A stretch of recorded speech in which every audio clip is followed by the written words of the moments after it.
Naisip mo na ba, pagising mo sa umaga at tinignan mo yung screen ng phone mo na yung hawak mong phone ay gawa sa mga atom na nabuo sa loob ng mga sumasabog na bituin bilyong-bilyong taon na ang nakalipas?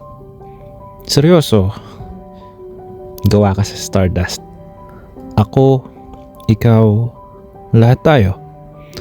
Pero ang inaalala mo ngayon ay kung bakit hindi pa rin nagre-reply yung mahal mo. O kung paano mo pagkakasahin yung budget mo hanggang katapusan. Ang kulit ng buhay, di ba? Masyado tayong nagmamadali na ma-figure out ang lahat. Gusto natin ng 5-year plan. Gusto natin bukas okay na ang lahat. Pero isipin mo to. Ang Earth umiikot sa araw sa bilis ng halos 100,000 kilometro bawat oras. Hindi mo man maramdaman pero gumagalaw ka. Kasalukuyan kang naglalakbay sa kalawakan ngayon habang nakikinig ka sa akin. Kaya bakit mo nararamdaman na napag-iwanan ka na? Walang salitang late sa universe. Ang mga bituin nga inaabot ng milyong-milyong taon bago sila tuluyang sumiklap at magningning.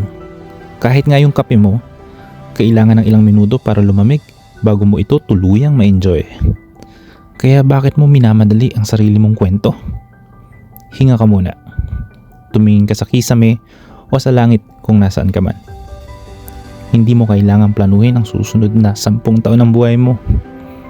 Minsan, ang pinaka-cool na pwedeng mangyari sa'yo ngayon ay ang katotohanang buhay ka. Humihinga ka at kasali ka sa napakalaking cosmic dance na ito. Kaya i-relax mo muna yung balikat mo. Huwag mong masyadong seryosohin ang bukas. Hindi ka huli, hindi ka nawawala.